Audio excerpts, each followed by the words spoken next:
Hi everyone, I'm Lisa Marie Latino for hipnewjersey.com, and it is truly the most wonderful time of the year, and great food makes it even better. Joining me here today is Cara Falco from Cara's Cucina, and she's going to clue us in on the best food to give as gifts this holiday season. Cara, how are you? Good, Lisa. Thank you so much for having me back here again. Yeah, so we are talking about homemade hostess gifts for the holidays, because you get invited to these parties, you don't know what to bring, nobody needs another tchotchke in their house. No. I highly recommend giving food because it's consumable. At some point it's going to be out of their house, which I think everybody appreciates.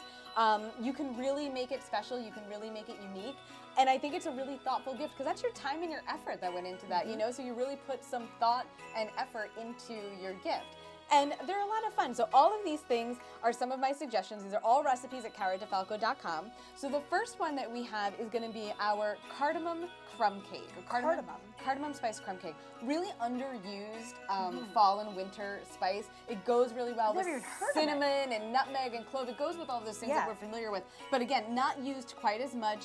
Great flavor. If you want to pull a crumb off of there and give it a taste, you can totally do that. But really easy. So this is actually in my personal Pyrex dish, so unless you actually want to also give the dish, I don't recommend you do that. But there's really cute disposable pans at the grocery store that have all different types of holiday themes on them and things like that. Or if you did want to give a baking dish as part of your gift, that's always something that people do too, so you can get a really pretty baking dish to go in it as well. So I love the top. I've never tasted that before. It tastes like a cereal. I can't place what cereal it tastes like. It's like a nice warm, it's probably similar to some sort of cinnamon flavored one, because they're like sister spices.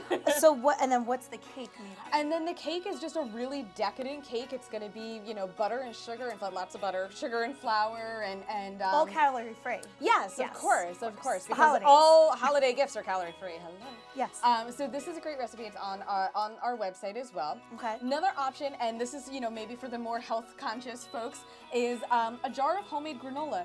Mason jars are totally your friend in this entire situation, because not only are they beautiful to give, they make the food look really good, they're useful after the fact. You know, I have mason jars stashed all over my kitchen. There's rice in one, there's craisins in another one, so you can use them. But you make the homemade granola, you know, you tie it up with a pretty bow, and then you have the jars that come in different colors. You can paint them yourself as well. So again, you just have this really rustic looking, classic homemade style gift that you can give to someone and really kind of be proud of.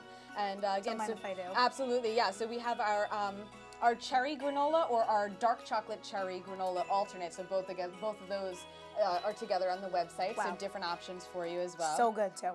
Right? These look familiar. You know these, yes. The all-time classic. This is my #1 Christmas cookie recipe. It's my Aunt Linda's Anisette cookies.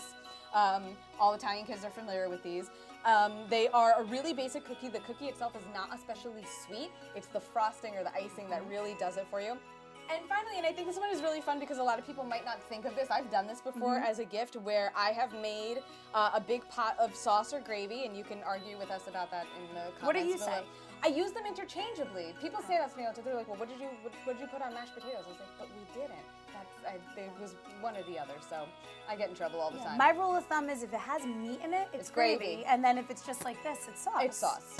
But however you'd like to refer to it. Sorry, don't kill us, guys. Yeah, really. Again, you know, go ahead and talk about it. But we did a whole episode at the end of the summer with an Italian family from just over the border in Nyack, New York, jarring their garden tomatoes. They made their sauce, so it shows you how to jar the tomatoes. You've got my marinara sauce recipe up there as well. So you can make a pot of that, jar it, and then this goes great in a basket with a package of artisanal pasta, some olive oil, and you know, that's it.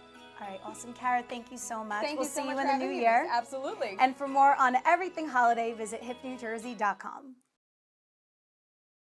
For more on this segment, log on to hipnewjersey.com.